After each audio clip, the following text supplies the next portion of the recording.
जिस कांग्रेस की वजह से ये मनरेगा आज हमको गांव-गांव में बनती दिखती है, उन्हीं लोगों के साथ, उनकी अगली पीढ़ी के साथ बात करने का, चर्चा करने का यह मौका मुझे मिला। इसलिए मैं यूथ कांग्रेस का बहुत शुक्रिया अदा करती हूँ। मैं कुछ मनरेगा क्यों है, कब शुरू हुई, तब का माहौल क्या था, अब का माहौल क्या है और आगे जाकर हमें इसे कैसे देखना है, इसकी थोड़ी सी चर्चा करेंगे। मैंने जानबूझकर कुछ आंकड़े नहीं लिए हैं। मैं बता सकती हूँ कि नरेगा के वेबसाइट पे जाकर हम कैसे ये आंकड़ों को देख सकते हैं और उसके इस्तेमाल कैसे कर सकते हैं।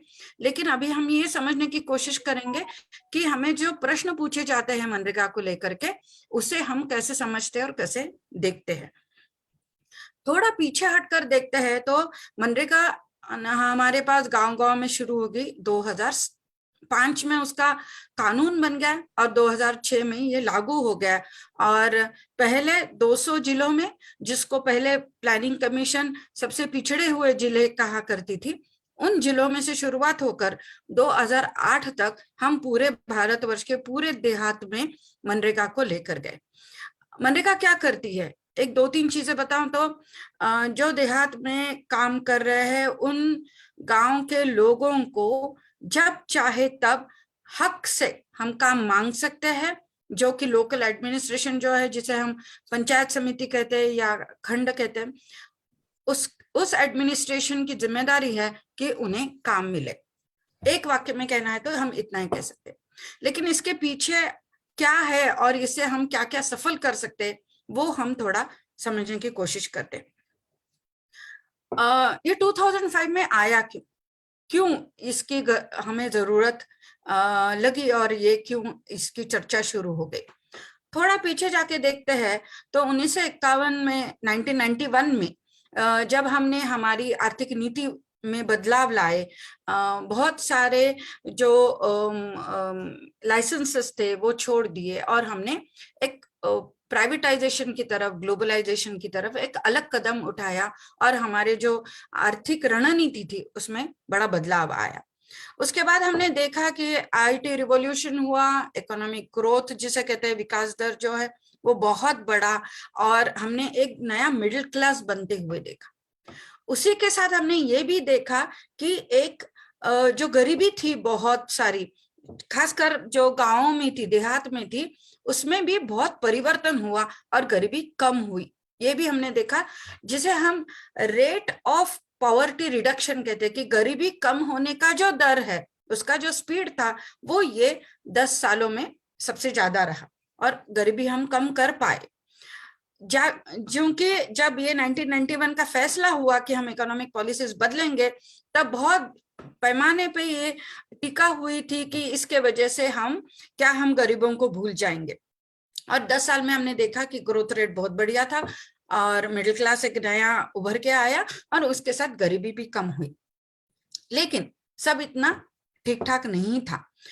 एक 10 साल के जब अभ्यास हुए और अर्थशास्त्र आगे आने वो अभ्यास आगे लाने लगे, अर्थशास्त्र ने जो सिर्फ भारत के नहीं, कई जगह पे जो इकोनॉमिस्ट थे उन्होंने बहुत सारी चीजें बाहर लाई और उसमें एक बात उन्होंने कही कि ये ग्रोथ रेट अच्छा है, पॉवर्टी रिडक्शन भी अच्छा है, लेकिन जो सबसे गरीब है, देहात में है, जो कि ये मार्केट जो है उससे बहुत दूर है, उन तक हम अभी तक नहीं पहुंच पाए। और इसी तरीके से ग्रोथ रेट भी रहा, फिर भी अगले 10, 20, 30 सालों तक ये जो सबसे जटिल गरीबी है उन तक हम नहीं पहुंच पाएंगे। ये बहुत अलग अलग अभ्यासों से, जो सोशलिस्ट थे, इकोनॉमिस्ट थे, इकोनॉमिक पॉलिसीज पे जो अभ्यास कर रहे थे, संशोधन कर रहे थे, अलग अलग तरीके से उभर के आ रहा था।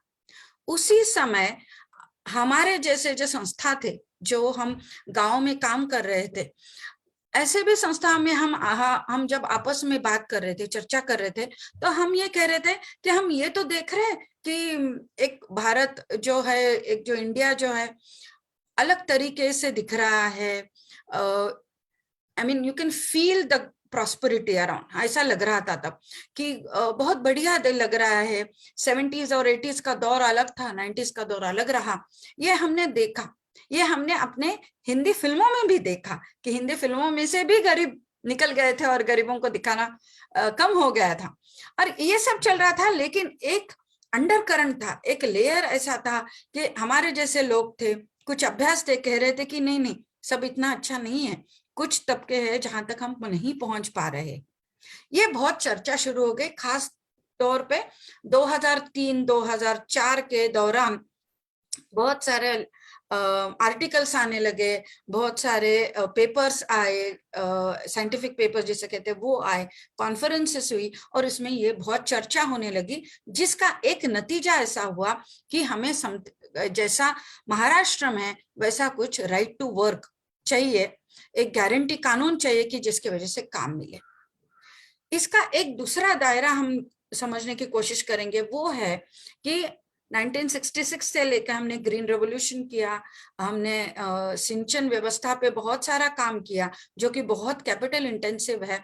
फिर भी हम देखते हैं आज की तारीख में भी कि ज्यादातर अपना जो खेती का मामला है, कृषि जो है वो वर्षा पर आधारित है, और ज्यादातर हमारे जो किसान हैं उनके पास 5 एकड़ से कम जमीन है। इसका मतलब ये जो किसान है, इनके जो परिवार है, ये वर्षा के दौरान जून से सितंबर को लेकर के तो अपनी खेती करते हैं, जो अनाज उपज होती है कुछ बेचते हैं, कुछ घर पे रखते हैं, लेकिन उसके बाद जो है 6 महीने तक उनके हाथों को काम नहीं है। वो घर से बाहर निकलते हैं, कुछ बांधकाम मजदूर करके काम करते हैं, कुछ ईंट भट्टी पर जाकर काम करते हैं, जो भी काम मिले करते हैं और गुजारा करते हैं। इससे कुछ उनके जो आर्थिक स्थिति है उसमें बदल नहीं हो रहा है, वो जैसे थे कैसे सस्टेन हो रहे, बस जी रहे हैं, उनके कुछ बढ़ोतरी नहीं हो रही है। ये सब माहौल 2003-4 में बहुत चर्चा में ये मुद्दे आ रहे थे, और राइट टू वर्क की डिमांड बहुत जोर से आगे आ रही थी। एक तबका ऐसा भी था जो इकोनॉमिस्ट थे, एकेडमिक्स थे, उनमें से भी था, कुछ कॉर्पोरेट वर्ल्ड में भी से था कि उन्होंने कहा ये मत करो, इससे आप सिर्फ क्या करोगे, तो कुछ खड्डे खुदवाएंगे, फिर वो ही भरेंगे और दोनों के लिए आप पैसा बांटेंगे। ये ऐसे पैसे बांटने से लोगों का स्किल जो है अपग्रेड नहीं होगा, आप मुफ्त में पैसा बांटोगे, और इससे जो है कल्चर, गांव में जो कल्चर है वो बहुत बदल जाएगा, इस तरीके, और करप्शन बहुत हो जाएगा, इस तरीके के बहुत सारे तब संशय जिसको टीका जिसको कहते हैं वो भी आगे आ रहा था। बहुत चर्चा हुई, लेकिन ज्यादातर आंध्र प्रदेश, तमिलनाडु के एमपीज ने भी बहुत इसके बारे में बात की, पार्लियामेंट में इस पर चर्चा हुई, तब इन्होंने बहुत अच्छी चर्चा की, राजस्थान के एमपीज ने अच्छा चर्चा की, और आगे जाकर के हमने देखा कि 2005 में ये कानून बन भी गया। ये चर्चा होते वक्त एक मुझे कहना बहुत जरूरी लगता है, जो कि आजकल हमें ये माहौल कम दिखता है, वो ये है कि ये सब जब चर्चा हो रही थी उसमें भागीदारी में कौन कौन था। जैसे मैंने अभी कहा, पीपल्स रिप्रेजेंटेटिव, जो इलेक्टेड रिप्रेजेंटेटिव्स थे, जो कि सिर्फ एक पार्टी के नहीं थे, अलग अलग पार्टी के थे, रीजनल पार्टीज के थे, उनका इसमें हिस्सा था, भागीदारी थी चर्चा में, ना सिर्फ पार्लियामेंट में, लेकिन वो लिख भी रहे थे अखबारों में, रीजनल लैंग्वेजेस में भी लिख रहे थे, इंग्लिश में भी लिख रहे थे, एकेडमिक्स तो थे ही, इकोनॉमिस्ट थे, उनका भी पार्टिसिपेशन था, भागीदारी थी, कॉन्फ्रेंसेस में भी थी, लिख भी रहे थे, लोगों से बात भी कर रहे थे, और हमारे जैसे लोग थे उनका भी इसमें हिस्सा था। ऐसे कई बार कॉन्फ्रेंसेस हुई है दिल्ली में, इंडिया में, अलग अलग जगहों पे, जहां पर कि गवर्नमेंट के ऑफिसर्स भी है, इलेक्टेड रिप्रेजेंटेटिव्स भी है, एकेडमिक्स भी है, हमारे जैसे लोगों के साथ काम करने वाले रिप्रेजेंटेटिव्स भी हैं।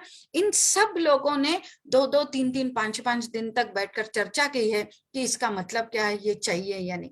ये जो माहौल है एक कानून बनाने के लिए, ये माहौल मुझे लगता है बहुत जरूरी है, क्योंकि जो केरला में चलता है वो शायद सिक्किम में नहीं चलेगा, वो तमिलनाडु में नहीं चलेगा, राजस्थान में नहीं चलेगा, महाराष्ट्र में नहीं चलेगा, सबके लिए चलेगा। ऐसा क्या है, अलग अलग स्पेशलिटीज क्या है, कि जो कानून में लानी पड़ेगी, जनरल जेनेरिक क्या है जो कानून में लाना पड़ेगा, इससे किसको फायदा है किसको नहीं है, पैसा कहाँ से आएगा, हर एक चीज पर चर्चा हुई थी।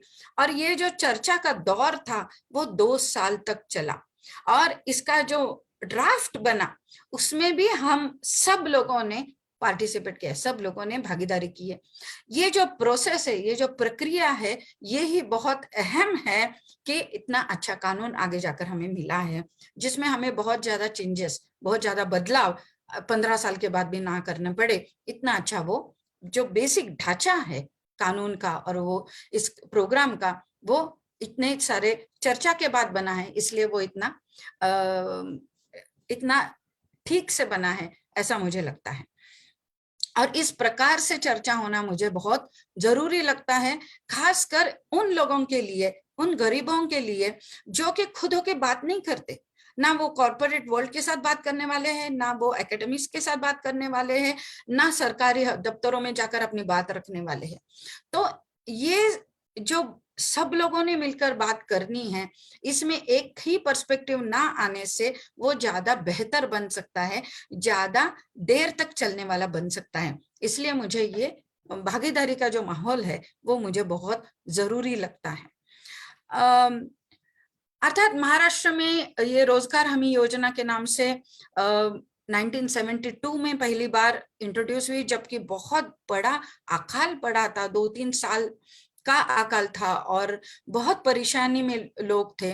तब पहली बार इस राइट टू वर्क की आइडिया जो थी, या रिलीफ वर्क कहते हैं, तब वो रिलीफ वर्क था कि जो रेवेन्यू एडमिनिस्ट्रेशन है वो काम गांव-गांव में तालाब के काम निकल रहे थे और लोगों को पैसा और अनाज दिया जाता था काम करने के लिए।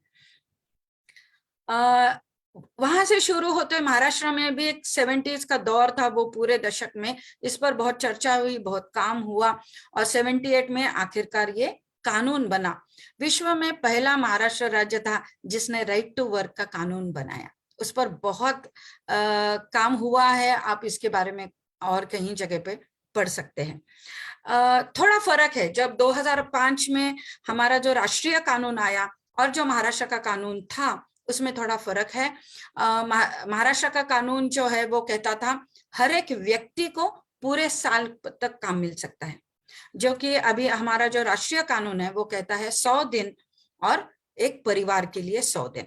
माने एक परिवार में से 2 या 3 लोग काम कर रहे हो तो सबको मिलके 100 दिन का काम मिल सकता है। अब महाराष्ट्र सरकार ने भी ये कानून में बदलाव लाया और अभी हमें पूरे साल तक मिल सकता है, लेकिन एक परिवार के लिए मिल सकता है, व्यक्ति के लिए। ये बदलाव महाराष्ट्र सरकार ने भी लाया।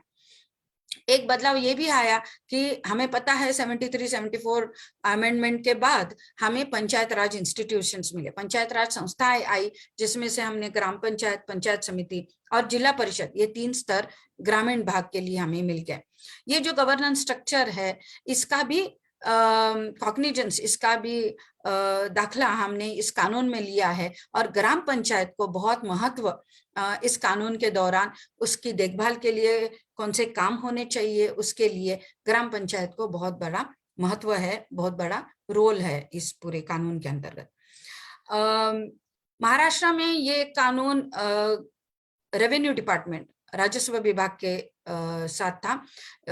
अब हमने जब 2005 में लाया वो अंडर रूरल डेवलपमेंट मिनिस्ट्री, ग्रामीण मंत्रालय के अंतर्गत है।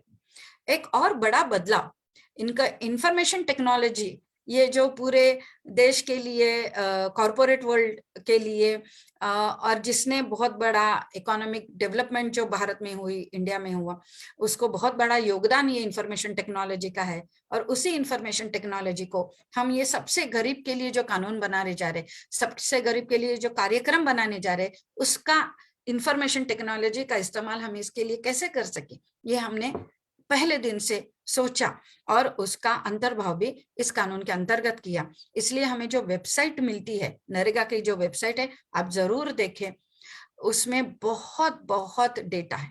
और एक हमको समझना चाहिए कि नरेगा के जरा पहले ही राइट टू इंफॉर्मेशन, माहिती का सूचना का कानून भी आ गया था, उसका भी हमने दाखला देते हुए इस कानून में क्या क्या बदलाव आने चाहिए कि पब्लिक डोमेन में डे 1 से डेटा कौन सा रहेगा, कितना रहेगा, कैसा रहेगा, कौन से रेगुलरिटी से रहेगा, ये सब पहले से तय करके हमने उसमें लिखा रखा है।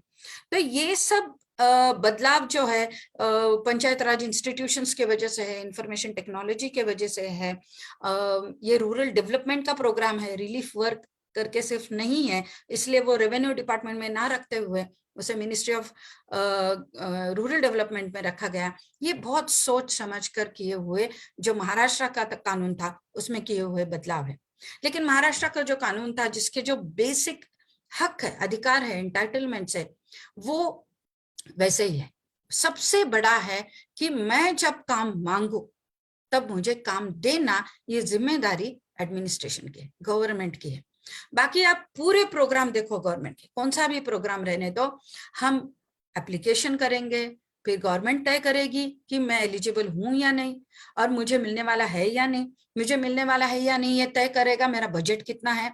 बजट कितना है उसके ऊपर से मेरे तालुका को उसमें से कितना बजट मिलेगा, मेरे ग्राम पंचायत को कितना मिलेगा, उसमें से मैं एलिजिबल हूं या नहीं, और फिर मुझे वो स्कीम का बेनिफिट मिलेगा या नहीं, लाभ मिलेगा या नहीं, ये तय होगा। माने बाकी पूरे स्कीम्स में हम देखते हैं कि जो गवर्नमेंट मशीनरी है वो कुछ नियमों को लेकर के किसे स्कीम मिलेगी किसे नहीं तय करेगा, और बजट तय करेगा कि कितने लोगों को ये स्कीम मिल सकती है। तो ये एक अपना तरीका रहा है अलग अलग कार्यक्रमों को लोगों तक पहुंचाने का। और यहाँ एक कार्यक्रम है कि जो कहता है, मैंने आपसे पूछने वाला आपका बजट कितना है, एलिजिबिलिटी क्या है, मुझे काम चाहिए, मुझे काम मिलना चाहिए। सिर्फ एलिजिबिलिटी इतनी है कि मैं 18 साल से ऊपर रहूं, नहीं तो मैं दूसरा कानून को तोड़ूंगी जो कि चाइल्ड लेबर का कानून है। तो मुझे 18 साल से अधिक आयु का होना चाहिए, मैं ग्रामीण भाग में वास्तव्य रखने वाली व्यक्ति हूं, बस इतना ही मुझे कहना है और मुझे काम मिलना ही चाहिए, ये कानून कहता है। यहाँ पर जो है बहुत बड़ा, जिसे हम पैराडाइम शिफ्ट कहते हैं, कि गवर्नमेंट और जो बेनिफिशियरीज, जो लाभार्थी है, उनका नाता क्या है, इसमें ये बहुत बड़ा शिफ्ट है, बहुत बड़ा चेंज है कि आज मेरा और गवर्नमेंट का नाता क्या है। आप सोचिए, एक आदिवासी है, बहुत ही रिमोट गांव में रहते हैं, छोटा सी घर है उनका, उनकी काम की जरूरत है, क्या वो तालुका में जाकर के पूछेंगे कि मुझे काम चाहिए, और काम मिलने के लिए उनको साल 1.5 साल लग गया। ऐसे अलग जो स्कीम्स है, उस तरीके से इस स्कीम को हमने प्रक्रिया की, तो ये कभी भी आज जितनी सफल है उतनी हो ही नहीं सकती थी। इसलिए ये डिमांड बेस्ड है, मेरा हक है कि मैं मांगूंगी, और आपकी जिम्मेदारी है कि आप मुझे काम देंगे। ये बहुत बड़ा बदलाव राइट टू वर्क में है। आगे जाकर के हम देखते हैं कि ये जो राइट का मूड है वो हम अलग अलग स्कीम्स में देखे। राइट टू एजुकेशन हुआ, फॉरेस्ट राइट्स एक्ट आ गया, उसके बाद हमने ये भी देखा कि फूड सिक्योरिटी, राशन जो सालों से चल रही थी, 1950s से चल रही थी, उसको हमने राइट के फ्रेमवर्क में रख दिया। ये बदलाव ये है कि गवर्नमेंट की जिम्मेदारी, और लोगों, लाभार्थी नहीं है सिर्फ, तो लोगों का वो हक है कि गवर्नमेंट उनके लिए काम करे। ये हमने भाषा जो है, भाषा बदली क्योंकि हमारा दृष्टिकोण ही बदल गया था।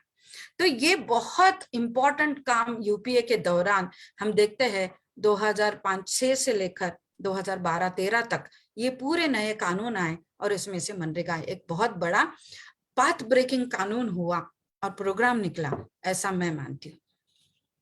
क्या क्या कर सकता है मनरेगा हमारे लिए? तो एक गांव में आप देखते हैं, मैंने अभी कहा कि हमारा जो किसान है वो 5 एकड़ से कम जमीन वाला है।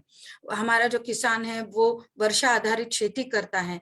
माने जो भी हमारा बनेगा, कमाने का जो मेरे पास अवसर है वो सिर्फ बारिश के दिनों में है। बारिश खत्म होते ही मुझे क्या करना है, मेरे पास उतना एजुकेशन नहीं है, कि स्किल नहीं है कि मैं कुछ जाके सेल्फ एम्प्लॉयड जो काम होते हैं वो कुछ करूं, वो नहीं हो सकता है। हमने 2 साल पहले देखा कि कितने कितने लोग रास्ते पर चलते हुए अपने घर गए। ये क्या था? ये पूरा डिस्ट्रेस माइग्रेशन था। माने मुझे काम नहीं है गांव में, इसलिए मुझे गांव से बाहर पड़ना पड़ता है। और गांव में काम क्यों नहीं है? तो एक तो मैं वर्षा आधारित छोटी खेती करती हूँ, इसका मतलब दूसरा ये होता है कि गांव में जो इंफ्रास्ट्रक्चर चाहिए, जो फैसिलिटीज चाहिए, कि जिसके वजह से मैं मेरी खेती को बढ़ावा दे सकूं, वो नहीं है और वो हम तक पहुंच नहीं रही है। एक तरीके से हमने बहुत बड़े डैम्स बनाए, छोटे डैम्स बनाए, माइनर इरिगेशन डैम्स बनाए, लिफ्ट इरिगेशन बनाई, उससे सिंचन व्यवस्था पहुंची। सिंचन व्यवस्था पहुंचने से खेती का जो रिटर्न है, खेती में से जो हम जितना कष्ट करेंगे उसमें से जो हमें जो मिलेगा उसमें बढ़ोतरी हुई। लेकिन जिस किसान के पास ये नहीं है, वो वर्षा आधारित खेती कर रहा है, उनके लिए मनरेगा ही उनका 2-3 तरीके से उनका पोषण कर सकती है। एक तो मुझे बारिश के बाद मेरा जो उपज है वो तैयार होने के बाद मुझे गांव छोड़ के जाने की जरूरत नहीं, गांव में ही काम मिल सकता है। किस तरीके का काम, इसे बहुत महत्व रखते हैं। काम ऐसा होना चाहिए कि जिससे हमारे गांव में जो आज पानी स्टोरेज, पानी जितना है, बारिश हो रही है पानी बह के जा रहा है, उसके बजाय बारिश हुए और हम पानी रखे, अलग अलग तरीके के हम बंधारे, अर्दन डैम्स हो या फिर चेक डैम्स हो या फिर जो वाटरशेड लेकर के हम जितना भी काम कर सकते हैं, जितने भी स्ट्रक्चर्स कर सकते हैं, तालाब बना सकते हैं, जिसके वजह से वर्षा का पानी हम गांव में ही रोक कर रख सकते हैं। ये बड़े काम हम मनरेगा में से ले सकते हैं। इसमें मैं ही काम करूंगी, मुझे उसका पैसा मिलेगा, वेजेस मिलेंगे, वेतन मिलेगा, मजदूरी मिलेगी, और ऐसे काम हो जाएंगे कि रास्ते हो, कच्चा रास्ता हो शायद लेकिन रास्ता हो, ट्री प्लांटेशंस हो, उसमें एग्रो फॉरेस्ट्री, बाम्बू जैसा भी हो सकता है, या फिर फल के अलग अलग झाड़ हो सकते हैं जो मैं लगा सकती हूँ, जिसका मुझे आगे जाकर के फायदा है।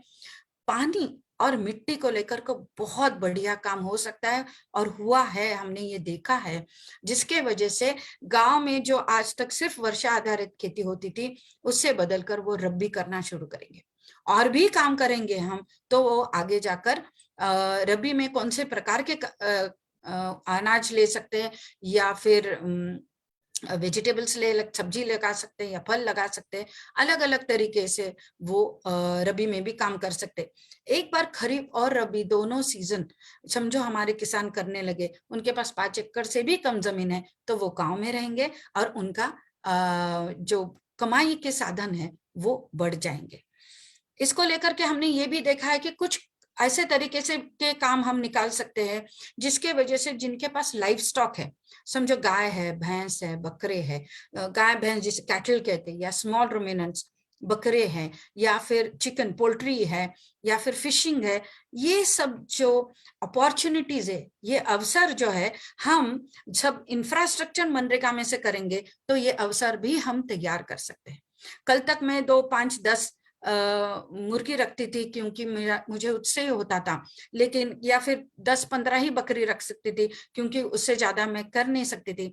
लेकिन आज हमारा समझो नेचुरल रिसोर्स मैनेजमेंट हो गया, हमारे जो कॉमन्स है उसमें हमने मनरेगा को लेकर के काम किया, हमारे पास अच्छा ग्रास है, फॉडर है, पानी है, तो हमारे पास का कैटल भी बढ़ सकता है, स्मॉल रुमिनेंट्स भी बढ़ सकते हैं, पोल्ट्री बढ़ सकते हैं, फिशिंग हो सकता है। तो एक तरीके से मैं जो 5 एकड़ खेती और वर्षा आधारित खेती कर रही थी, उस पर मैं रबी का एक प्रोडक्शन सिस्टम ला सकती हूँ, उस पर मैं एक लाइफ स्टॉक का प्रोडक्शन सिस्टम ला सकती हूँ, उस पर मैं एग्रो फॉरेस्ट्री का प्रोडक्शन सिस्टम ला सकती हूँ, हॉर्टिकल्चर ला सकती हूँ। इस तरीके से वही किसान, वही परिवार, वही गांव ज्यादा काम करके, ज्यादा कामों का अवसर लेके वो अपनी जो कमाई के साधन है वो बढ़ा सकता है और अपना वेलबींग बढ़ा सकता है। इसके वजह से मनरेगा ये सब कर सकते हैं। आज की तारीख में आप देखो, मनरेगा ने जो अलग अलग कृषि के या फिर माइनर इरिगेशन के या फिर ग्रामीण मंत्रालय के जो अलग अलग स्कीम है, आप थोड़ा जाकर देखिए, सबके बजट्स में कमी हुई है, पिछले कुछ सालों से कमी हुई है, और हम समझो इन्फ्लेशन का भी उसको प्रमाण लगाएंगे तो वो और भी कम हुआ है। और ये आपको मिलेगा अकाउंटेबिलिटी इनिशिएटिव करके, जो centre for people's policy, centre for policy research है, उसका जो अकाउंटेबिलिटी इनिशिएटिव सेक्शन है, उस पर आपको इसके पूरे डिटेल्स मिलेंगे, डिपार्टमेंट वाइज कैसे और स्कीम वाइज क्या बदलाव आए हैं बजट्स में। तो समझो ये सब नहीं होने वाला, कृषि वाले आकर के ज्यादातर वाटरशेड के काम नहीं करने वाले, पीडब्ल्यूडी वाले आके ज्यादातर रास्तों के काम नहीं करने वाले, तो ये काम कहाँ से होंगे? ये काम होंगे मनरेगा से, क्योंकि मनरेगा एक ऐसा है कि वो जो डिमांड बेस्ड है। आज कितना भी बोले सेंट्रल गवर्नमेंट की बजट हम कम करें या ज्यादा करें, जितना डिमांड है उतना बजट देना ही पड़ेगा। और उनका ये अकाउंटेबिलिटी पार्लियामेंट के साथ है। पार्लियामेंट में किसी ने भी पूछा कि आपने बजट क्यों नहीं दिया, क्योंकि डिमांड है, तो उन्हें देना पड़ेगा। ये खासियत हमारी मनरेगा की है। इसलिए मनरेगा से हम पूरा जो गांव का विकास है, एग्रीकल्चर को और उसके अलाइड, उसके इर्द गिर्द जो भी अलग अलग अवसर हो सकते हैं कमाई के, उस सब के लिए हमें मनरेगा की कन्वर्जेंस में भी बहुत अच्छा हम इसका इस्तेमाल कर सकते हैं। दूसरी बात यह है कि इसमें एक सम्मान है, मैं काम कर रही हूँ और मुझे उसका पैसा मिल रहा है। वेजेस कैसे तय किए जाते हैं ये बहुत अलग और जटिल मामला है, उसमें हम अभी नहीं जाते हैं। लेकिन एक सोच ये है कि वेजेस इतने हो कि वो एग्रीकल्चर लेबर के जो कंज्यूमर प्राइस इंडेक्स है उससे मेल खाते हो, उस तरीके से इसका रेट तय किया जाता है। और ये समझो काम गांव में निकला तो मुझे गांव में ही रहकर काम मिलेगा। और खासकर महिलाओं के लिए ये बताना बहुत जरूरी है कि महिलाओं को और पुरुषों को एक ही वेज रेट है। जब महिला और पुरुष लेबर मजदूर करके कहीं भी काम करने के लिए जाते, अलग जहां पर सिंचित व्यवस्था है उस खेती में हो या फिर बांधकाम मजदूर करके हो, किसी भी तरीके से वो काम करने के लिए बाहर जा, तो महिलाओं को कम मजदूरी मिलती है और पुरुषों को थोड़ी ज्यादा मिलती है महिलाओं के कंपैरिजन में। ये देखते हुए यहाँ पर क्या कहा मनरेगा में क्या है, आप महिला हो या पुरुष हो हम पूछते नहीं है, हम ये देखते हैं कि आपके हाथों ने काम कितना किया। मनरेगा कहता है कि आपका जितना काम उतना दाम, क्योंकि जितना काम हुआ है उसका मेजरमेंट होगा और उस मेजरमेंट को हम रेट लगाएंगे। जैसे कि आपने 1 स्क्वायर मीटर खुदाई की है तो उसको लेकर के एक रेट है और आपको उतना पैसा मिलेगा। काम नहीं किया कम मिलेगा, काम बराबर किया बराबर पैसा मिलेगा। इस तरीके से है, इसलिए हाथों को पैसा है, आप महिला हो या पुरुष हो इससे कोई फर्क नहीं पड़ता। हमने ये भी देखा है कि जब जब मनरेगा के काम बहुत अच्छे तरीके से गांव में निकलते हैं, तब ये जो डिस्ट्रेस माइग्रेशन है कि सिर्फ जीने के लिए मुझे घर छोड़कर बाहर जाना पड़ता है, वो कम हो सकता है और हुआ है। उड़ीसा, झारखंड जैसे राज्यों में भी हमने ये देखा है। हमारी एक नरेगा कंसोर्शियम करके एक नेटवर्क है जो हमारे जैसे संस्थाएं काम करती है उनका, और इसके वजह से हमें पूरे भारत में नरेगा के काम कैसे चल रहे हैं उसका कुछ अंदाजा लगता है। इसलिए मैं कह रही हूँ कि झारखंड हो, उड़ीसा हो, छत्तीसगढ़ हो, यहाँ पर हमने देखा है कि माइग्रेशन बहुत कम हो सकता है। जो रूरल इंफ्रास्ट्रक्चर बनेगा उससे विकास के लिए जो लगता है, जैसे हम कहते हैं कि फ्लाईओवर्स चाहिए सिटी के लिए, 4-वे लेन्स चाहिए 2 सिटीज को जोड़ने के लिए, ये हम डेवलपमेंट का एक पैरामीटर करके देखते हैं शहरों के लिए। ग्रामीण भाग के लिए भी रास्ते उतने ही महत्वपूर्ण है, क्योंकि मेरी जो उपज है वो मुझे मेरे खेत से मार्केट तक ले जाने के लिए मैं एक दिन में तय कर पाती हूँ ये पूरा ट्रांसपोर्ट, या मुझे 3 या 4 दिन लगते हैं, इससे भी मुझे क्या प्राइसेस मिलेंगे इसमें फर्क पड़ता है। इसलिए कच्चा रोड हो सही लेकिन रोड्स हो, ये बहुत महत्वपूर्ण है। महाराष्ट्र में एक स्कीम है एक्सक्लूसिवली जो मनरेगा में ही है, जो कि आपका जो खेत है उससे जो गांव का रास्ता है उससे कनेक्ट करता है। वो रोड को खेती का रोड ही कहते हैं और ये मनरेगा में से ही महाराष्ट्र में बनता है। तो इस तरीके से इंफ्रास्ट्रक्चर जो है हम मनरेगा के अंतर्गत ले सकते हैं। और ये सिर्फ इसके ऑब्जेक्टिव्स है या इसका सिर्फ पोटेंशियल है ऐसा मैं नहीं कह रही हूँ, ये हुआ है, ये हो सकता है, ये हमने देखा है, इस पर स्टडीज हुए हैं और ये स्टडीज भी अपने को देखने को मिलते हैं। मैं 2-3 उदाहरण देती हूँ। एक Indira Gandhi institute of development research है मुंबई में, जो कि totally funded by reserve bank of India है। उन्होंने महाराष्ट्र में एक स्टडी किया 2013 2014 में, जिसमें पूरे पूरे महाराष्ट्र के 5,000 कामों का हमने स्टडी किया था। एग्रीकल्चर यूनिवर्सिटी के स्टूडेंट्स गए हर एक काम को देखने के लिए, इन गांवों में गए, लोगों से बातचीत की, और ये देखना था कि जो भी काम हुए हैं वो टेक्निकली परफेक्ट है कि नहीं, ये बात अलग है। वो रोड कैसे बना है, वो सीधा बना है कि नहीं, वो जो फार्म पॉन्ड बना है वो परफेक्ट रेक्टेंगल बना है कि नहीं है, ये हम नहीं देखना चाहते थे। हम ये देखना चाहते थे कि जो भी फार्म पॉन्ड बना है, क्या फार्म पॉन्ड में पानी है, जो भी ट्री प्लांटेशन हुआ है क्या वो अभी भी मौजूद है।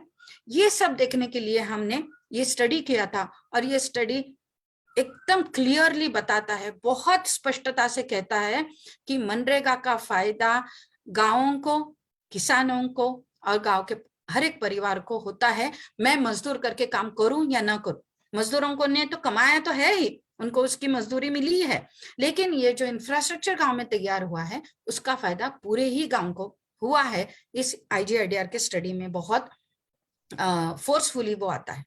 दूसरा एक जो अभ्यास हम ही ने किया था, हमारी संस्था ने किया, जो कि हमने 30 गांव, 3 ब्लॉक और 600 महिलाओं को पूछा था कि क्या आप खेती के काम खत्म होते ही नासिक जैसे शहर या ठाणे जैसे शहर में आके फुटपाथ पे रह के आप जो काम पे जाते हैं उसमें शायद आपको 400-500 रुपए दिन का भी मिलता होगा, जो कि मनरेगा में आपको 250 रुपए मिलता होगा। ये दोनों को कंपेयर करते हुए आपको क्या चाहते हैं, व्हाट इज योर प्रेफरेंस, आप क्या चाहते हैं, आपको गांव में रहकर मनरेगा का काम करना है या फिर शहरों में आकर जो 400-500 रुपए भी मिल सकते हैं वो चाहिए। और यहाँ पर महिलाओं ने बहुत स्ट्रेट कहा कि हमें गांव में रहकर ही 250 रुपए कमाने हैं, और उसके कारण भी उनके बहुत क्लियर थे। वहां 400-500 मिलता है, लेकिन वहां खर्चा भी बहुत ज्यादा होता है। हमें कुछ बीमारी हुई तो डॉक्टर के पास जाएंगे तो एक ही दिन में हम 300-400 रुपए खर्चा कर देते हैं। हमें जो गांव में रेशन मिलता है वो हमें छोड़ देना पड़ता है। हम लाइफ स्टॉक रख सकते हैं, हम समझो पोल्ट्री करते हैं, हमारे पास कुछ मुर्गी है, तो हमें माइग्रेशन करना है तो सब जैसे मिले उस भाव में बेच के आना पड़ता है, क्योंकि उसकी देखभाल करने के लिए कोई नहीं होता। तो हम लाइफ स्टॉक ये एक अर्निंग अपॉर्चुनिटी करके साल भर के लिए नहीं देख सकते। ऐसे कई कारणों उन्होंने बताया। उसके साथ एक महत्वपूर्ण कारण उन्होंने ये बताया कि हमारे बच्चों के स्कूल निकल जाते हैं, हमारे बच्चों का टीकाकरण रह जाता है, और हमारे घर में जो बूढ़े बुजुर्ग लोग हैं उनको हम अच्छे तरीके से देखभाल नहीं कर सकते, उन पर घर छोड़ के हम निकल के आते। ये महिलाओं का कहना था। और मुझे लगता है कि ये जो सोशियो इकोनॉमिक दोनों तरीके के पैरामीटर्स को हमें देखना चाहिए मनरेगा को समझने के लिए। ये मनरेगा कर पाई है, कर सकती है। पिछले 2 साल में कोविड के बाद तो हमने देखा कि 2020 में 60,000 करोड़ रुपीस का बजट था, फरवरी में किया था, जब तक हमने कोविड को इतना सीरियसली लिया ही नहीं था। मार्च में लॉकडाउन हुआ, उसके बाद हमने लोगों को घर जाते देखा, और उस साल के मनरेगा के बजट को अप्रैल में 1 लाख करोड़ तक लेके गए थे। फिर भी उस साल 1,11,000 करोड़ खर्चा हुआ, इससे भी ज्यादा हो सकता था। अगले साल यानी कि 2021 का भी आप मेरा एक आर्टिकल देख सकते हैं आइडियाज फॉर इंडिया पे। इसमें मैंने बजट का बहुत विश्लेषण किया है कि जितना चाहिए उतना बजटिंग हो ही नहीं रहा। बजट जितना चाहिए उतना दिया तो उतना काम निकलेगा, डिमांड है। आज आप देख सकते हैं कि ऐसे ग्राम पंचायत थे, ऐसे गांव थे कि जहां मनरेगा का काम नहीं था 5-6 साल पहले, लेकिन 2015 का अकाल, उसके बाद 2017 का डिमोनेटाइजेशन के बाद और अभी कोविड के बाद ऐसे कई गांव जुड़ गए मनरेगा में कि जो काम मांगने लगे हैं, क्योंकि बाहर के काम के अवसर कम हो गए हैं। इसमें काम समझो बजट कम किया तो क्या होता है, क्योंकि एक तरफ से हम देखते हैं कि ये डिमांड बेस्ड है, तो जितना हम गांव में से काम लोग मांगेंगे उतना काम देना पड़ेगा, और जितना काम देना है उतनी मजदूरी देनी पड़ेगी, और उतनी मजदूरी देने के लिए स्टेट गवर्नमेंट प्रेशर लाएगी सेंट्रल गवर्नमेंट पे, और सेंट्रल गवर्नमेंट को उतना पैसा देना पड़ेगा। ये सीधा लॉजिक है जो कि करेक्ट है लीगली। लेकिन होता यूं है कि सेंट्रल गवर्नमेंट से पैसा टाइम पे नहीं आया तो स्टेट गवर्नमेंट थोड़ा बैकफुट पे जाते हैं, और वो अपने एडमिनिस्ट्रेशन को बोलते हैं जरा धीरे चलो, आप इमीडिएटली डिमांड आए तो कुछ भी करो और थोड़े उसे टालने की कोशिश करो, क्योंकि डिमांड एक बार आपने लिया और उसको आपने रसीद दे दी तो आपको काम तो निकालना पड़ेगा, क्योंकि ये कहता है कि आपने काम नहीं 15 दिनों के अंदर अंदर निकाला तो आपको अनएम्प्लॉयमेंट अलाउंस देना पड़ेगा, बेरोजगार भत्ता देना पड़ेगा। ये नहीं नौबत आनी चाहिए, इसलिए वो बोलते हैं कि आप डिमांड हाथ में मत लो और वो लोगों को बताते रहते हैं हाँ कल काम शुरू करेंगे, अगले हफ्ते काम शुरू करेंगे। इस तरीके से ये टालने की कोशिश करते हैं और वो ये कोशिश में कामयाब भी होते हैं। हमने बहुत जगह पे ये भी साइड देखी है कि लोग काम मांग रहे हैं लेकिन काम नहीं मिल रहा है, जितना जब चाहे तब काम नहीं मिल रहा है, जितने दिन का काम चाहिए उतना नहीं मिल रहा है। आप पिछले कुछ महीनों कुछ सालों का देखेंगे डेटा तो आपको जैसे गांव बढ़ गए हैं, परिवार भी बढ़ गए कि जो कि मनरेगा के अंतर्गत तहत काम कर रहे हैं, लेकिन हर एक परिवार को कितने दिन का काम मिलता था एक साल में? 100 का तो आपको हक है, उतना तो काम कभी आपने दिया नहीं, 50-60 के ऊपर कभी काम मिला ही नहीं। पर हर एक परिवार को हम एवरेज निकालेंगे तो 50-60 के इर्द गिर्द ही वो आंकड़ा रहा है। अभी वो 40 के आसपास गया है, क्योंकि ज्यादा गांव ज्यादा लोग काम मांग रहे हैं, बजट बढ़ गया है, फिर भी लोगों को कम दिनों का काम मिल रहा है। ये बहुत सीरियस है और ये ज्यादा चर्चा में हो नहीं रहा है कि काम मिल गया, बहुत पैसा खर्चा हुआ, बहुत लोगों को काम मिला, लेकिन आपने 100 दिन तय किया था वो तो मिल ही नहीं रहा, लेकिन जो 50-60 दिन मिल रहे थे वो भी अभी कम हो गए हैं। इसके बारे में हमें बात करने की बहुत जरूरत है, क्योंकि हम अपने को खुश नहीं रख सकते कि ज्यादा गांव में और ज्यादा लोगों तक काम पहुंचे। जितना दिन काम चाहिए उतना नहीं मिला तो ये डिस्ट्रेस माइग्रेशन या इंफ्रास्ट्रक्चर दोनों के लिए ये फायदेमंद नहीं होगा। तो ये बहुत जरूरी है कि हम इसके बारे में बात करें। दूसरी एक बात हमें चिंता की है वो ये है कि मनरेगा में जैसे तालाब बन सकते हैं, जैसे फॉरेस्ट एरिया में बड़े बड़े काम निकल सकते हैं, वाटरशेड बेस्ड काम निकल सकते हैं, जो soil and water conservation measures है वो कर सकते हैं, उसी तरीके से हम एक परिवार के लिए भी काम निकाल सकते हैं। जैसे कि कैटल शेड हो या वर्मी कंपोस्ट पिट हो, या फिर मेरे लिए हॉर्टिकल्चर का मेरा ही जमीन पर मैं समझो 1/2 एकड़ पे एक हॉर्टिकल्चर का एक प्लान बनाना चाहती हूँ, तो एग्रीकल्चर डिपार्टमेंट में से मुझे 3 साल के लिए मनरेगा के अंतर्गत ये काम कर सकते हैं। मैं बाम्बू की खेती कर सकती हूँ। ऐसे कुछ इंडिविजुअल स्कीम्स जहाँ जैसे कहा जाता है वो भी निकलते, लेकिन इसमें होता यूं है कि इसमें number of days of work कम है और थोड़ा मटेरियल कंपोनेंट ज्यादा है। समझो मैं एक तालाब करूं बड़ा का बड़ा, तो मुझे सिर्फ खोदाई के काम करनी है, उसमें लोगों को काम ज्यादा मिलेगा और वेजेस का खर्चा ज्यादा होगा, मजदूरी का खर्चा ज्यादा होगा, ना कि मटेरियल का। लेकिन मैं जब कैटल शेड बनाने जाऊंगी एक परिवार के लिए या वर्मी कंपोस्ट पिट बनाने जाऊंगी तो उसमें मटेरियल कॉस्ट ज्यादा है और वेजेस का जो भुगतान है, मजदूरी का जो भुगतान है वो कम है। तो हमें खर्चा ज्यादा मटेरियल का करना है या लोगों के हाथों में पैसा देना है? खर्चा ज्यादा हमें कम्युनिटी इंफ्रास्ट्रक्चर पे करना है या इंडिविजुअल बेनिफिट पे करना है? ये भी थोड़ा सोच समझकर हमें इस पर टिप्पणी करनी चाहिए, क्योंकि जब इंडिविजुअल बेनिफिट के जो स्कीम्स होते हैं उसमें मुझे कुछ ना कुछ डॉक्यूमेंट्स देने पड़ते हैं। मेरा लैंड रिकॉर्ड हो, मेरे पास बैंक, मेरे पास कुछ SC/ST का दाखला हो, कुछ ना कुछ मुझे डॉक्यूमेंट्स देने पड़ेंगे। और कई बार हमने ये देखा है कि लोगों के पास करेक्ट अपडेटेड डॉक्यूमेंट्स नहीं होते और फिर वो इंडिविजुअल बेनिफिट स्कीम्स का लाभ नहीं उठा सकते। लेकिन सिर्फ गांव में इंडिविजुअल बेनिफिट स्कीम्स ही आते रहे तो जिनका उनके पास समझो जमीन ही नहीं है, उनके पास कागजात नहीं है, तो उनको कम्युनिटी वर्क पे तो काम मिलेगा और जो कम्युनिटी इंफ्रास्ट्रक्चर बनेगा उसका भी उन्हें लाभ मिलेगा।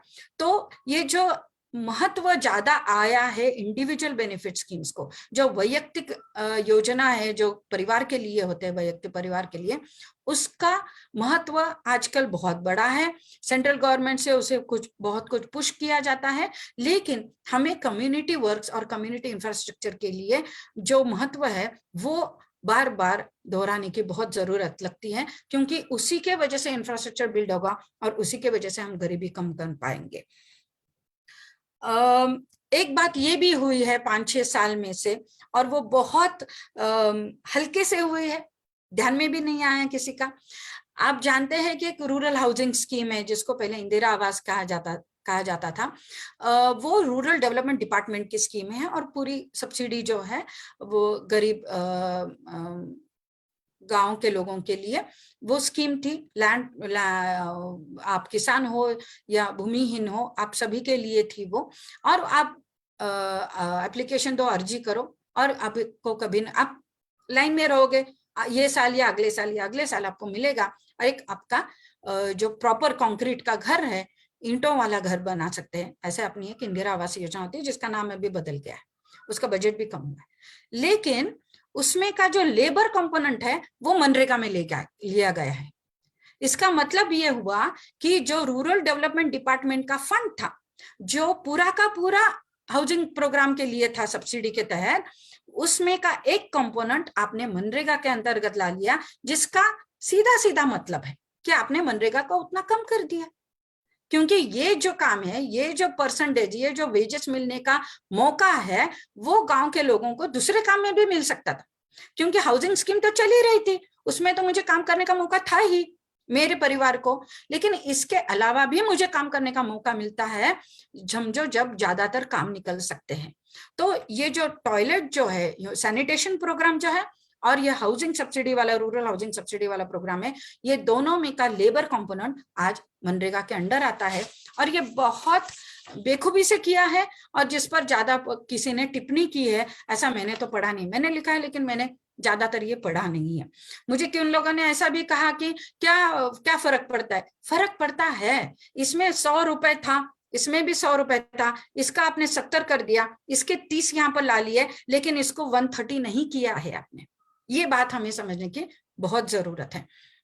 तो ये जो 2-4 चीजें हैं, इसको लेकर के गांव में काम होना मुझे बहुत जरूरी लगता है। और मुझे ये लगता है कि बहुत बार लोग काम की आलोचना करते हैं, डिमांड करते हैं, मांगते हैं, मिलता नहीं है, बहुत फॉलोअप करते हैं, होता नहीं है, फिर गिव अप करते हैं और माइग्रेट होते हैं। इस वक्त समझो हमारे कोई कार्यकर्ता वहां पर हो और उन्होंने थोड़ी भी सपोर्ट की उनको पंचायत समिति जाने के लिए, उनका जो डिमांड का पर्ची नहीं ले जा रहा है, उसको रिसिप्ट नहीं मिल रही है, उसके बारे में मदद की, तो बहुत फर्क पड़ सकता है। हमारे जो ग्राम पंचायत के सदस्य है, जो कि हमारे पक्ष से जुड़े हो, या फिर जो सरपंच जिसे मुखिया जिसे कहा जा सकता है, वो पंचायत समिति को हो, जिला परिषद में इलेक्टेड रिप्रेजेंटेटिव्स हो, या फिर ग्राम पंचायत में हो, जो अपने पक्ष से संबंधित है, उनको इनके बारे में ज्यादातर देखना चाहिए कि लोगों को काम मिले, और लोगों को ऐसा काम मिले कि जो लोगों ने तय किया।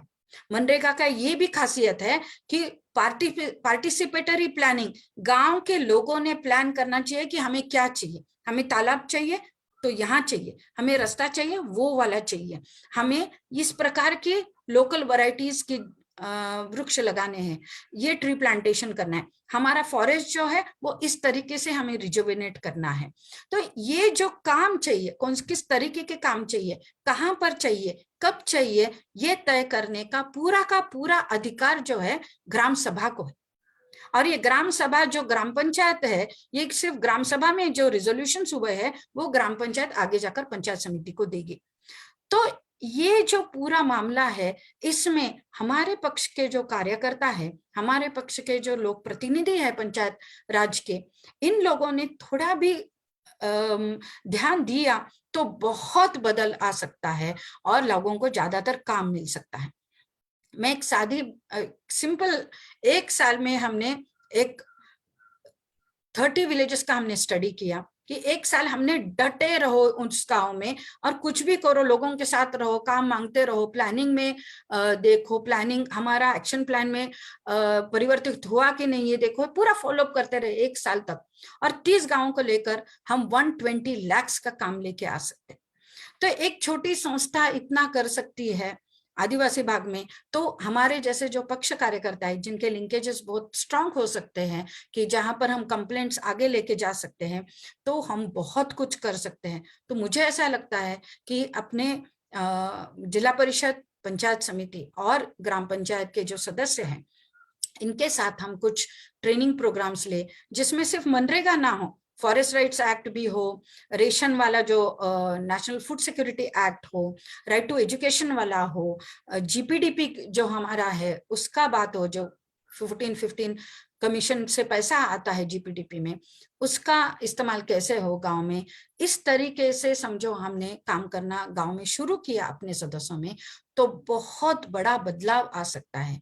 हम खुद अगले बार जाके बोल सकते हैं ये जो तालाब बना है वो हमारे प्रयत्नों के, हमारे प्रयासों के वजह से हुआ है, ये हम कह सकते हैं। तो इस तरीके से रूरल इंफ्रास्ट्रक्चर के लिए, लोगों के हाथों में सम्मान से पैसा आने के लिए हम मनरेगा के बहुत बड़े पैमाने पे इस्तेमाल कर सकते हैं। मैं अभी रुकती हूँ, कुछ प्रश्न है तो जरूर लेंगे। अश्विनी जी, बहुत बहुत शुक्रिया।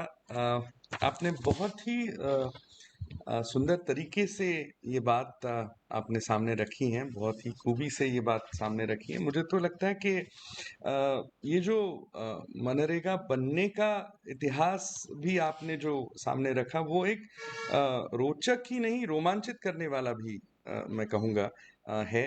क्योंकि यहाँ पे जो आपने कहा कि जो चर्चा का माहौल बना था, और उसी बात को आज हम देख रहे हैं कि कोई भी कानून हो, जिस तरह से आज वो बनते जा रहे हैं, उसमें किसी को कंसल्ट नहीं किया जा रहा है, किसी को ना उसमें सहभागिता है। बहुत ही दूर की बात वो अब लगती है। और इस दौर में हम जब उस दौर के बारे में सोचते हैं तो वो एक रोमांच खड़ा करने वाली जो इतिहास है वो सामने आता है। लेकिन उसी के साथ में आपने उसके जो इफेक्ट्स हैं वो बताएं, उसके साथ में आपने हमारे कार्यकर्ताओं को कौन सी बातें उठानी चाहिए, उठाई जा सकती हैं, कौन से पहलू हमें ध्यान में लेने चाहिए, और इतने ही यही नहीं, किन मुद्दों के बारे में हमें सचेत रहना होगा।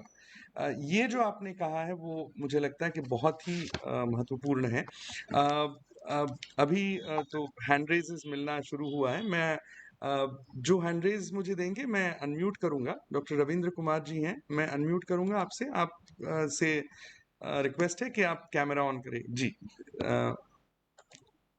जी जी जी सर, मैं डॉक्टर रविंद्र कुमार। मेरा एक सवाल है कि जैसे जो जनरल कहने का मतलब जो जैसे मजदूरी किसी मजदूरी करते हैं उनको 300 रुपये पर मंथ मिलता है एमपी में, वो 300 रुपये पर डे मिलता है। बट जो मनरेगा में है 198 मजदूरी है, तो हम उसको कैसे जस्टिफाई करें, और ये पॉसिबल कैसे होगा कि हम जो 300 रुपये मजदूरी है नॉर्मल मजदूरी, वो 198 में रुपीस में वो लोग मजदूरी करें। ये प्रश्न आएगा, इसका मुझे 100% मालूम था ये आएगा, इसलिए मैंने ये बात नहीं ली थी। ये बहुत कॉमन है, हमको ऐसा लगता है, लोग हमारे साथ बात करते हैं तब कहते हैं कि बाहर ज्यादा मिलता है। थोड़ा हमें बैठ के उसको थोड़ा एनालाइज करना चाहिए। जब बाहर जाते हैं काम करने के लिए तो कहाँ जाते हैं? घर छोड़ के जाना पड़ता है या फिर घर के बाजू बाजू में ही काम मिलता है? मैं बीच में आपको टोक रहा हूँ, गाँव में ही एग्रीकल्चर की अगर मजदूरी करते हैं तो 300 रुपये पर डे मिलते हैं। Okay, great great. तो हमें दो बातों की समझ यहाँ रखनी चाहिए। एक बात ये है कि ये 300 रुपये मिलने वाले दिन कितने होते हैं? क्या साल भर में मिलता है? 365 दिन मिलता है, 300 दिन मिलता है, 250 दिन मिलता है, 200 दिन मिलता है, 100 दिन मिलता है? कौन से दिन मिलता है? एक। दूसरा, मैंने ये देखा है कि जो अपना सोइंग का पीरियड हो या हार्वेस्टिंग का पीरियड हो, या ऐसे जो बहुत लेबर एट ए टाइम लगता है, बारिश पर निर्भर होते हैं, तब जो है थोड़ा लेबर स्केर्सिटी होती है और तब जो है रेट्स बढ़ते हैं। क्या 300 रुपया पूरे साल भर में, समझो मुझे 100 दिन का काम मिला, 150 दिन का काम मिला दूसरों की खेती में, तब मुझे हर एक दिन 300 मिलता है? ये देखना पड़ेगा, क्योंकि ये एग्रीकल्चर ऑपरेशंस जैसे होते हैं वैसे रेट्स भी बदलते रहते हैं। ये एक बात हुई। इसमें भी महिलाओं को कम मिलता है, पुरुषों को ज्यादा मिलता है। दूसरी बात यह है कि हमें समझो मनरेगा को लेकर के काम करना है तो हमें ये देखना पड़ेगा कि जरूरत किन गांव में ज्यादा है, जहां पर ऑलरेडी प्रॉस्पेरिटी है, कैनॉल इरिगेशन है, फ्लड इरिगेशन हो रहा है, या फिर आजू बाजू बहुत बड़े पैमाने पे इंडस्ट्री है, तब शायद हर एक गांव में 1, 2, 4, 5, ज्यादा से ज्यादा 10 परिवार ऐसे होंगे कि वो फिर भी बहुत गरीब है और उनको ज्यादा काम करने की जरूरत है। उनको मनरेगा का फिर इंडिविजुअल बेनिफिट स्कीम बहुत ज्यादा उनको महत्वपूर्ण हो सकते हैं, रिलेवेंट हो सकते हैं। लेकिन जैसे मैंने कहा कि जो छोटे किसान हैं, वर्षाधारित खेती कर रहे हैं, इंफ्रास्ट्रक्चर कम है, इन गांवों के लिए हमें बहुत ज्यादा प्रयास करने की जरूरत है और उस पर हमें अपना जो वक्त है वो देने की जरूरत है। समझो प्रॉस्परस गांव है, हम भी देखते हैं महाराष्ट्र में, वेस्टर्न महाराष्ट्र या फिर नासिक में ही हम एक जगह पे काम कर रहे हैं जो ट्राइबल रीजन है, बहुत गरीब लोग हैं, और दूसरी जगह पे ग्रेप ग्रोइंग कल्टीवेशन करने वाले फार्मर्स हैं जो कि एक्सपोर्ट करते हैं, जिसका गवर्नमेंट का उनका सपोर्ट भी नहीं है कुछ भी। वो वाइन प्रोसेसिंग इंडस्ट्री यहाँ पर आई है, तो वहां पर तो जाके हमको मनरेगा की बात करने की आज की तारीख में जरूरत है नहीं। तो हमें भी तय करना है कि हमारे प्रयास हम कहाँ जा करके करेंगे। फिर भी मैं कहती हूँ कि गांव में जब 300 रुपए मिलते हैं, एक बार हम ये थोड़ा लिख कर देखे ही कि कितने दिन के लिए मिलता है और हर एक बार वो 300 ही होता है का, और महिलाओं को कितना मिलता है। अगला सवाल लेंगे शान खान जी से। मैं अनम्यूट कर रहा हूं आपको। आपका वीडियो भी अगर स्टार्ट कर सके। हेलो। हाँ जी, जी बताइए। जी मैडम, मेरा प्रश्न ये है कि जैसे कि हम मनरेगा के बारे में जानते हैं, तो मनरेगा एक योजना नहीं बल्कि वो एक अधिनियम है, वो एक स्कीम नहीं, वो एक गारंटी है। उसके बावजूद भी मोदी जी के सत्ता में आने के बाद आए दिन इस प्रकार के समाचार सुनने को और देखने को मिलते हैं कि मनरेगा का जो प्रावधान है कि भाई 100 दिन का रोजगार या तो उसका वेतन भुगतान सरकार करेगी। आज लोगों को रोजगार भी नहीं मिल रहा है और वेतन भुगतान भी नहीं मिल रहा है, तो किसी भी जिम्मेदार अधिकारी के ऊपर कार्रवाई क्यों नहीं होती? जब ये गारंटी है तो जिम्मेदार अधिकारी के ऊपर कार्रवाई क्यों नहीं होती है? आज आए दिन ये समाचार मिलते हैं कि भाई वेतन भुगतान नहीं हो रहा है, काम भी नहीं मिल रहा है, तो इस गारंटी का अर्थ क्या निकला? फिर जरा इस पर थोड़ा प्रकाश डालिए। इसमें दो मुद्दे हैं। एक ये है, गारंटी कब शुरू होती है कि मैंने काम की अर्जी दी, अर्जी माने डिमांड की, मैंने लिख के दिया कि फलाना गांव में ये 4 लोग है, 10 लोग है, 40 लोग है, 100 लोग है, जो भी है, उनके नाम है, उनका जॉब कार्ड नंबर है, और मैंने लिख के दे दिया कि इन लोगों को काम चाहिए। हम किसे देंगे? हम वहां के पटवारी को देंगे, जो पंचायत का सेक्रेटरी है उन्हें देंगे, ग्राम पंचायत को देंगे, या फिर पंचायत समिति में देंगे। तब हमें एक पर्ची मिलनी चाहिए, रिसिट मिलनी चाहिए कि इन लोगों की डिमांड मुझ तक पहुंच गई। ऐसी रिसिट मिलते ही 15 दिन के अंदर अंदर काम निकलेगा, ऐसे कानून कहता है। और समझो 15 दिन के अंदर काम नहीं निकला तो आपको बेरोजगार भत्ता मिलना चाहिए, ऐसा कानून कहता है। बेरोजगार भत्ता के लिए भी अलग से एप्लीकेशन करना पड़ता है, वो बात अलग। लेकिन समझो मैंने डिमांड का ये मेरी कागज में लेके गई और उसने वो लिया ही नहीं, तो फिर मुझे रिसिट ही नहीं मिली, एंड ऐसा कोई भी मेरे पास प्रूफ नहीं है कि मैंने काम मांगा और काम नहीं मिला, राइट? तो इस और होता क्या है कि जो मनरेगा में काम करने के लिए आने वाले हैं वो बहुत पावरलेस, वॉइसलेस, जो बहुत तकलीफ में है, परेशान है, वो लोग हैं। उनको डर है कि वो पटवारी से कुछ हाथापाई नहीं कर सकते, वो कुछ बात नहीं कर सकते, वो चर्चा भी नहीं कर सकते। वो पंचायत समिति तक जाके आएंगे तो उनका 200 रुपए जाने आने का खर्चा होगा, तो वो नहीं कर सकते। तो उनके लिए कोई ना कोई हो कि जो उनकी आवाज सुने और बोले कि इन्होंने काम मांगा था और उनको रिसिट भी नहीं मिले, या फिर उनको ये मदद करनी चाहिए कि इनका काम की मांग पहुंचे और उसकी रिसिट मिले। उसके बाद की लड़ाई अलग है। तो आज ये होता है कि समझो ऊपर से पैसा नहीं आया तो स्टेट गवर्नमेंट बोलते हैं कि चलो भाई, जिससे हम सप्रेस डिमांड बोलते हैं कि आप डिमांड लो ही मत, लोग क्या कह रहे हैं वो आगे, उसका कुछ डॉक्यूमेंट्री प्रूफ ही नहीं बनेगा।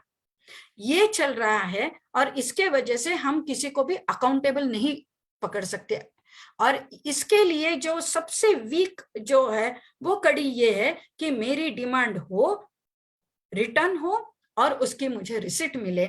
ये जब होगा तो आगे का पूरा जो काम होना है वो चेन हो जाएगा। लेकिन समझो ये पहली बात नहीं हुई तो आगे का होना मुमकिन नहीं है।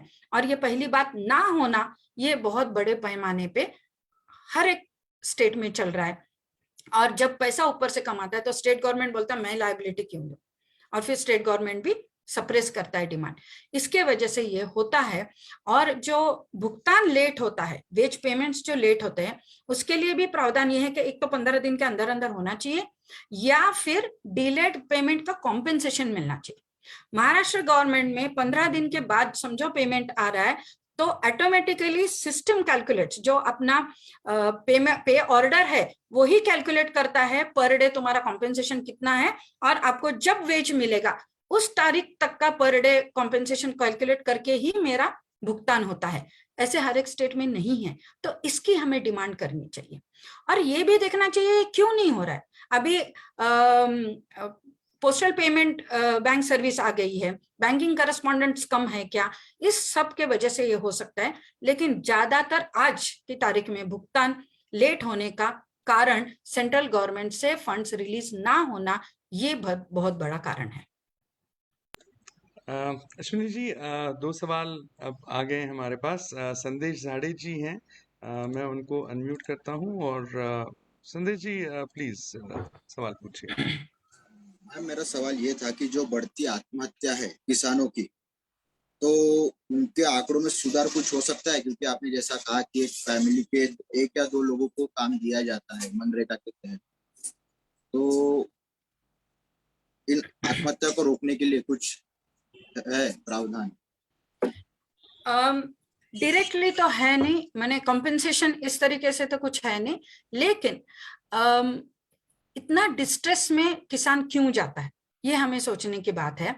और समझो उस किसान के पास संसाधन ही कम है, रिसोर्सेस ही कम है, उस गांव में उनके अवसर कम है, अपॉर्चुनिटीज कम है, तो फिर डिस्ट्रेस बढ़ेगा, उनकी परेशानियां बढ़ेगी। लेकिन हम मनरेगा के तहत, मैंने अभी जैसे कहा जैसे आप वर्षा आधारित खेती भी करेंगे, उसके बाद आप पानी बढ़ाएंगे, वाटर स्टोरेज बढ़ाएंगे गांव का, तो रबी भी कर पाएंगे, उसके बाद आप हॉर्टिकल्चर कर पाएंगे, एग्रो फॉरेस्ट्री कर पाएंगे, लाइफ स्टॉक कर पाएंगे। ऐसे अलग अलग तरीके से आप समझो कमाने के अवसर बढ़ाएंगे तो आपका रिस्क भी डिस्ट्रीब्यूट हो जाएगा और आपकी कमाई भी बढ़ सकती है।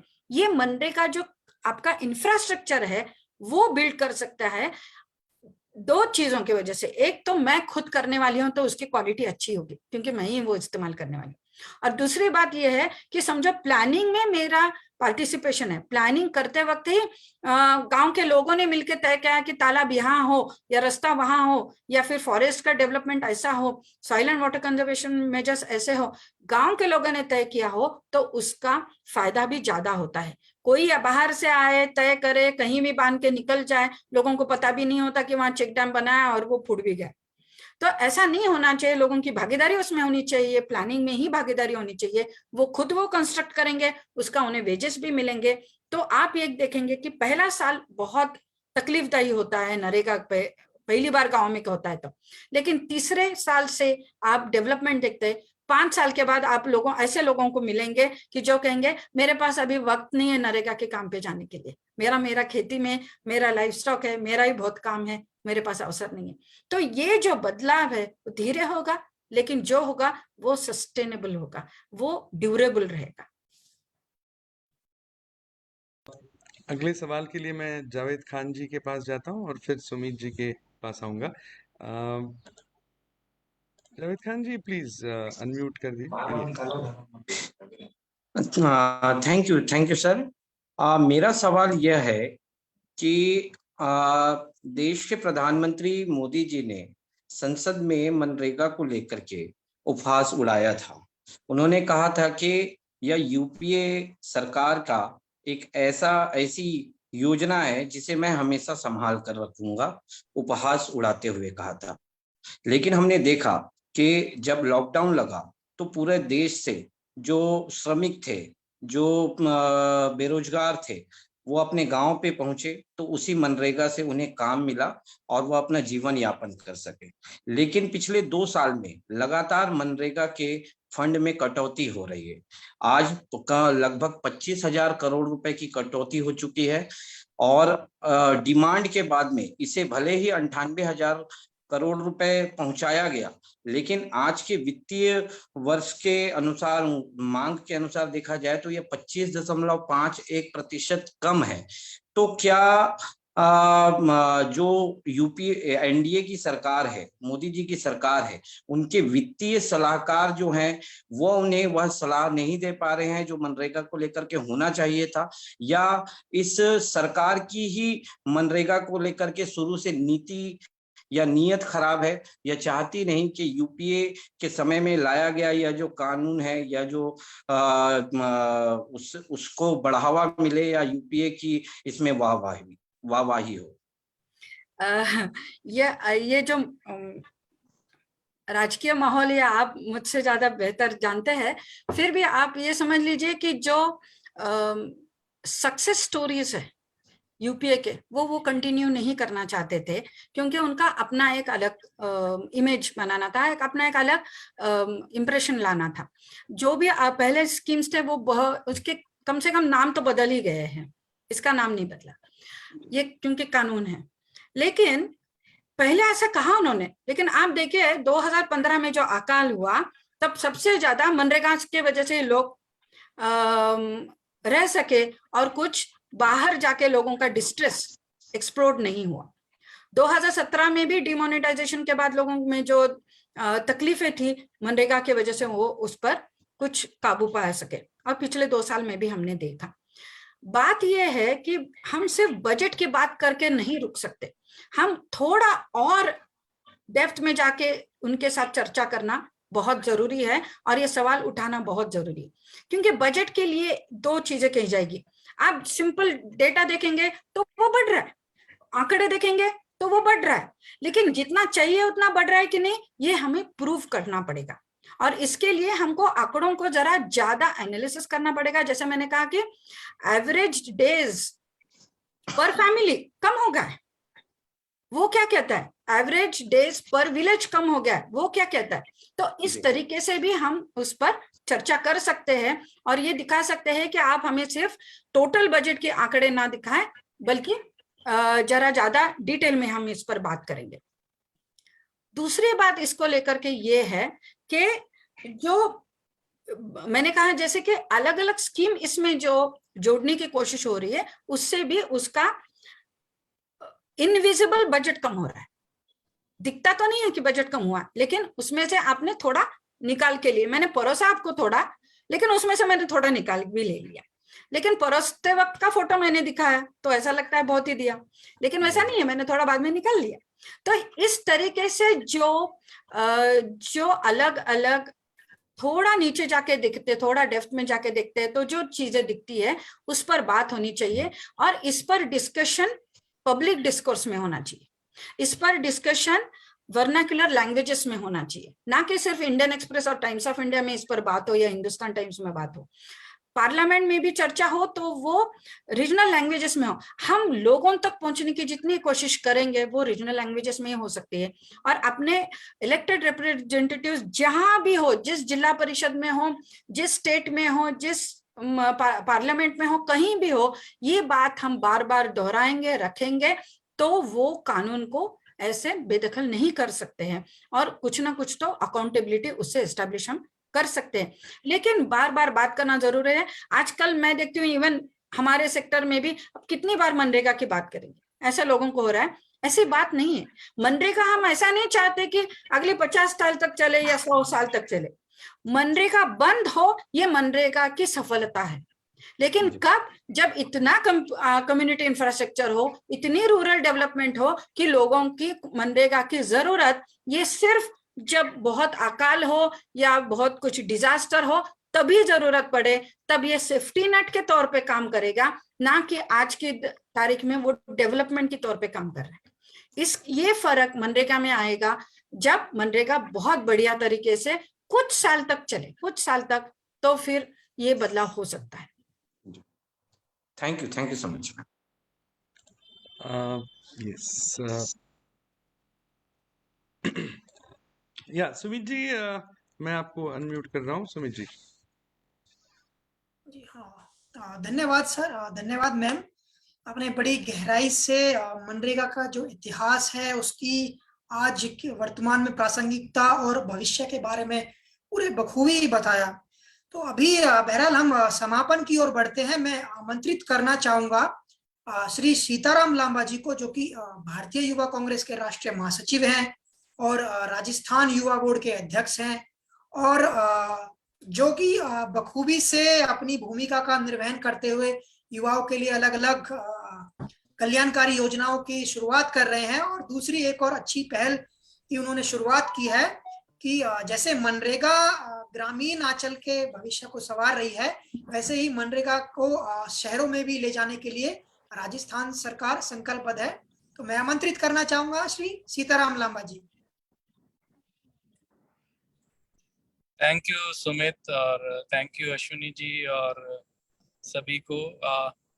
एक बहुत ही खूबसूरत इश्यू आपने आज चुना बातचीत करने के लिए, जो निजी तौर पर भी मेरे दिल के बहुत ही करीब रहा है, मनरेगा। खासतौर पर तब जब मैं जिला परिषद मेंबर रहा और गांव में काम करता था, तो हर दिन मुझे लगता है कि अगर सबसे पावरफुल सोशल टूल अगर आज की डेट में कोई है जो सोशल रिफॉर्म्स की भी बात कर सकता है, जो अभी मैं सुन रहा था काफी देर से कि जिस तरह से मनरेगा ने किस उद्देश्य से आया, क्या किया, क्या कर रहा है और भविष्य में कैसे होना चाहिए मनरेगा का स्वरूप, वो सुनकर मैं बहुत खुश भी हूँ और बहुत ही सीखने को बहुत शानदार ही एक सेशन रहा। मैं इसके लिए आपको दिल से धन्यवाद देना चाहता हूँ। और वाकई में मनरेगा ने इस देश की शक्ल बदली है, इस देश को गरीबी से निकाला है, इस देश को सामाजिक अगर परिवर्तन का कोई बहुत बहुत लंबे वक्त के बाद इस देश में कोई आंदोलन, मैं इसको कहूँगा, कोई निकला है तो वो मनरेगा है। और इस चीज का मुझे गर्व है एक कांग्रेस कार्यकर्ता होने के नाते कि वो हमारे बीच से मनरेगा निकला है, हमारे नेताओं की, हमारी सरकार की सोच से निकला है। तो इस पर हम जैसे अपने आप पर और कांग्रेस पे गर्व करते हैं, मनरेगा पर हमें गर्व है। मैं इस बहुत ही शानदार सेशन के लिए आपको धन्यवाद देता हूं और शुभकामनाएं देता हूं कि इतना खूबसूरत जो हमारे ये विचार हैं हमेशा हम जारी रखें। पर मनरेगा सच में बहुत जबरदस्त है। आप लोगों ने जिन्होंने आज सुना है, देखा नहीं, वो जाकर जरूर एक दिन बिताकर आए मनरेगा में कि कैसे हमारे जो वहाँ हमारे श्रमिक हैं और खास तौर पर मैं जिनके जीवन में परिवर्तन आया है, उनसे मिलें, देखें और आपको खुद को अपने अंदर एक अलग एनर्जी मिलेगी, आपको खुद को बहुत कुछ सीखने को मिलेगा। ऐसी मेरी सोच है। मैं आप सबको बहुत धन्यवाद देता हूँ, बहुत सारी शुभकामनाएं, बहुत बहुत धन्यवाद। धन्यवाद sir. Thank you very much.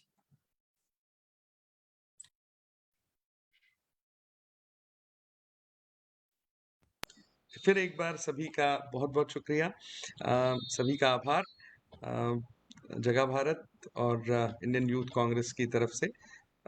Sumit ji, हम लोग लाइव बंद करते हैं और ये